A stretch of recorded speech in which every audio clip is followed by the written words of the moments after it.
Protest shows no sign of ending as Sri Lanka sees emergency, curfews and death during perhaps the most critical juncture in its history. Sri Lanka has been put on the edge after suffering months of economic crisis, political crisis, then the protests. The majority government elite, my political dynasty, is now seeing downfall. Real stakeholders are pushing them out of power and people protesting and prevailing more. Let's see more of this small island democracy, dictatorship and power corruption story. Today we show you the fall of Sri Lanka. Sri Lanka's most powerful political dynasty humbled by people's uprising. Mahinda Rajapaksa forced to resign as Prime Minister. At least 8 dead, 200 injured in clashes across the country. Anti-government protest prompt authorities to impose a nationwide curfew and deploy army troops in the capital. The current scenario in Sri Lanka. Sri Lanka's embattled President Gotabaya Rajapaksa, under immense pressure from the public and the opposition to quit over the island nation's worst economic crisis, is refusing to step down, and the opposition has declined his offers of a unity government without constitutional change. Meanwhile, Gotabaya is expected to name a new Prime Minister on Thursday.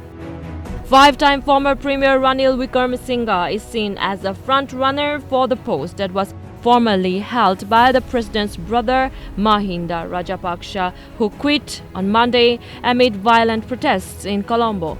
Wickremesinghe, if named, will likely be at the head of a unity government with cross-party support in the 225-member Sri Lanka parliament. Why there is economic crisis in Sri Lanka? Creditors downgraded Sri Lanka's ratings, blocking it from borrowing more money as its foreign reserves nosedived.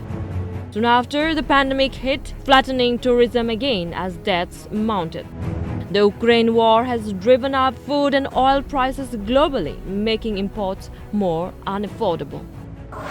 What is Sri Lankan political crisis? The 2022 Sri Lankan political crisis is an ongoing political crisis in Sri Lanka due to the power struggle between President Gotabaya Rajapaksa and the Parliament of Sri Lanka. The crisis was fueled by the anti-government protests and demonstrations by the public due to the economic crisis in the country.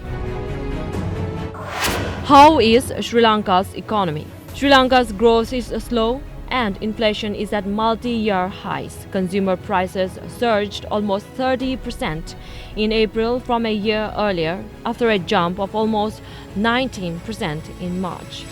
The authorities have raised interest rates, devalued the local currency and placed curbs on non-essential imports. What led to Sri Lanka's economic crisis? Critics say the roots of the crisis, the worst in several decades, lie in economic mismanagement by successive governments that created and sustained a twin deficit, a budget shortfall alongside a current account deficit. Anger against Sri Lankan President Gotabaya Rajapaksa's handling of a deepening economic crisis in the island nation of 22 million people spiraled into violence late on Thursday, as hundreds of protesters clashed with police over several hours. The Rajapaksa clan in Sri Lanka politics. In South Asia, no other political dynasty has been as confidently nepotistic. During Mahinda Rajapaksa's second term as president from 2010 to 2015, there were said to be more than 40 Rajapaksa family members in government posts apart from the cabinet. The Rajapaksa family, whose members include Sri Lanka's Prime Minister and the President, hails from Hambantota district in the south. President Gotabaya Rajapaksa and his brothers Chamal, Mahinda and Basil are third-generation politicians, while the fourth generation is represented by Mahinda and Chamal's sons Namal, Yosita and Sashindra. Sri Lanka has so far been bailed out by India, which has offered over $2.5 billion in basic goods and another $1 billion in fuel. The Lankan government has secured the promise of aid from the World Bank, but the violence this week means no substantial progress has been made in that promise becoming reality. The question that remains unsolved is, when will this crisis be over? Lanka is burning and starving, and apparently the Rajapaksas have sinked the island nation in the deep ocean of crisis. Bureau Report, NLTV.